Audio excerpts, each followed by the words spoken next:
یہ سردی کا موسم آتا ہے، زیادہ تر لوگوں کو نزلہ، زکام، کھانسی شروع ہو جاتی ہے۔ آخر کبھی آپ نے سوچا کہ اس کی وجہ کیا ہے؟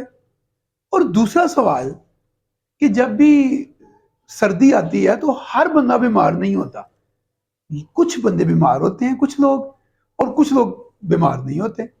چلیے اس کی میں آج آپ کو ریزن بتاتا ہوں۔ نمبر 1، جن لوگوں کا امیونٹی سسٹم ٹھیک ہوتا ہے وہ بیمار نہیں ہوتے۔ امیونٹی سسٹم کن کا ٹھیک ہوتا ہے؟ پہلی بات، جن کا H B level according to ہوتا ہے، جیسے اگر وہ خاتون ہے تو ایچ بی لیول جو ہے یہ 12-13 سے زیادہ ہونا چاہیے، اگر وہ میل ہیں تو 14-15 سے زیادہ ہونا چاہیے۔ جن کا بھی بلڈ لیول، خون کی بوتلیں باڈی کے اندر پوری ہیں، ان کا امیونٹی سسٹم عموماً ٹھیک ہوتا ہے۔ نمبر 2، جن کا وائٹامن سی لیول ٹھیک ہوتا ہے ان کا بھی امیونٹی سسٹم ٹھیک ہوتا ہے، چنانچہ انہیں بھی اتنی جلدی نزلہ، زکام، کھانسی اور بیماری نہیں آتی، خصوصاً سردیوں کے موسم میں۔ جن لوگوں کا وائٹامن ڈی لیول ٹھیک ہوتا ہے وہ بھی عموماً ان بیماریوں سے بچ جاتے ہیں۔ تو اب ٹپس پہ آتے ہیں، کیا کرنا ہے؟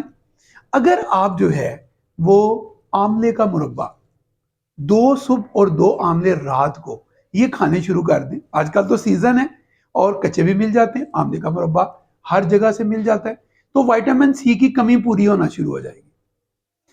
اگر آپ شہد آدھ چمچ روزانہ کھاتے ہیں تو آپ کے اندر جو بقیہ منرلز ہیں وہ پورے ہونے شروع ہو جائیں گے۔ شہد خالص ہونا چاہیے اور آدھ چمچ سے زیادہ نہیں کھائیے۔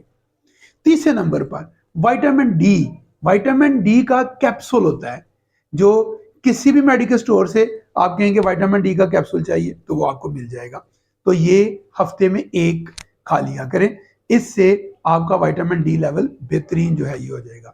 وائٹامن سی کے لیول کو مزید بہتر کرنے کے لیے اگر آپ کہوہ بنا کے اس میں 1 لیمو نچوڑ لیں تو آپ کا وائٹامن سی لیول جو ہے وہ بہتر ہونا شروع ہو جائے گا۔